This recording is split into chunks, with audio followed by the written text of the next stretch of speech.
The three main rivals to Emmanuel Macron's presidency may aim to stealthily cut France's ties with the EU despite appearing publicly not to support Frexit.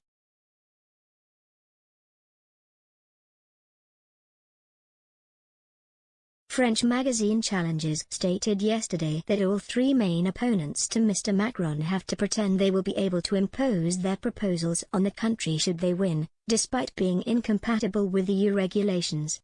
Citing a Vivoic poll which suggested that 63% of the French want to stay in the EU, the mag states that the candidates are in a balancing position, having to appease a pro-EU public while making non-EU proposals.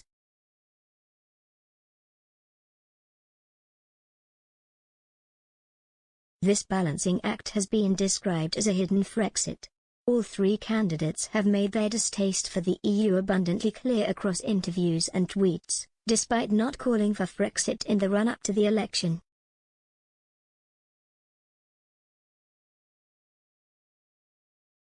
Challenges claim that in a private conversation, Marine Le Pen, 2022 candidate for the National Rally Party, attributed her 2017 election loss to her proposal for Frexit.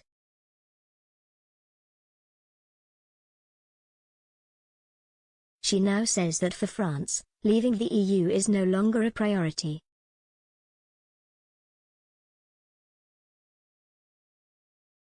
However, she also described it as a ball and chain for France, and in an interview with another French newspaper, did not deny her ambition to put an end to this supranational and federal vision of the European Union.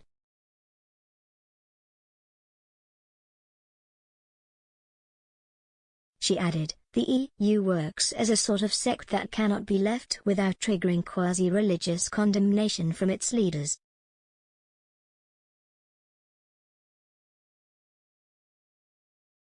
I deplored the lamentable attitude of the Europeanists who, after Brexit, would have wanted the British to pay for their taste for freedom, with the barely concealed ulterior motive of dissuading other candidates from leaving.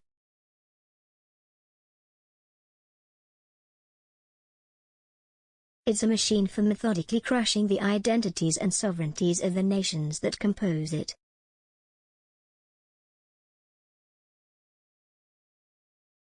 She added that it would have been more pragmatic for France and the UK to be able to discuss certain Brexit matters such as fishing outside of the context of other EU members, and described EU's vaccine rollout as a fiasco compared with Britain.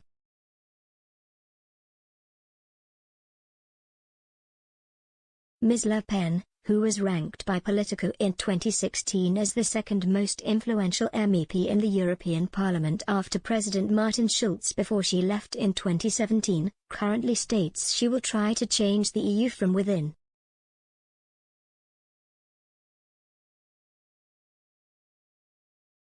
She said, "We have just signed a joint declaration with 15 parties in Europe and in particular with the ruling parties in Hungary and Poland, a collective approach which prefigures joint actions to guarantee or restore the sovereignty of states in the functioning of the EU."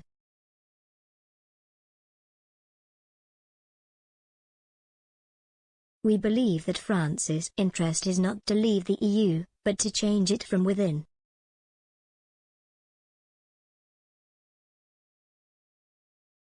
Other candidate Jean-Luc Mélenchon, leader of the left-wing Unsubmissive France Party, has also historically shown a desire to cut ties with the EU despite not including Frexit in his election promises.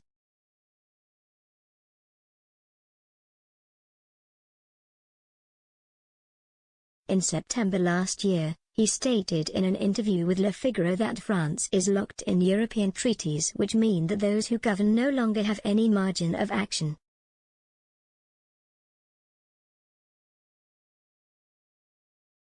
"This is why I want to get out of the treaties. If the French vote for my program, I make a commitment that my program will be applied from start to finish, and if that does not suit European treaties, I will opt out."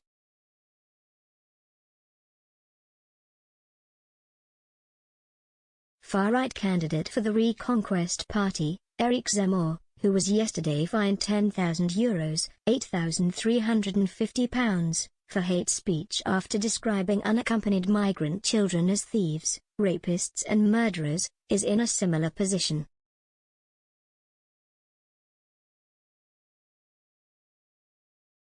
He has tweeted several times this month about his desire to reduce France's connection with the EU.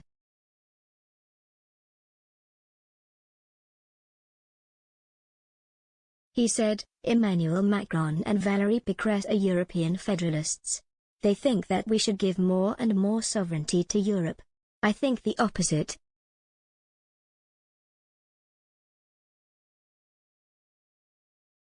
"I will always defend France's interests. I will never sacrifice my country to the chimera of European defense."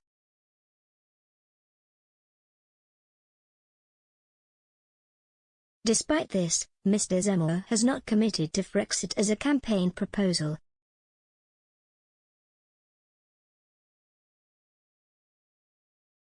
However, Frexit campaigner and presidential candidate for the popular Republican Union François Asselineau argued on Twitter that the hidden Frexit is true of all the candidates.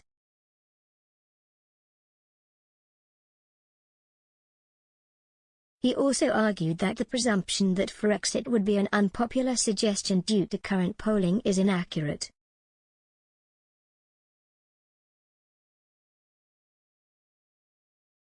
This is because, argues Mr. Asselineau, there has been no substantial public debate on the subject in French politics, and polling results are not always accurate reflections of what people will choose come voting day.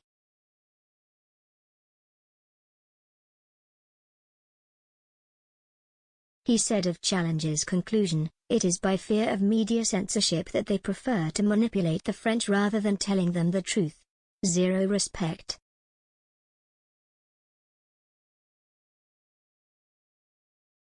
Additional reporting by Maria Ortega.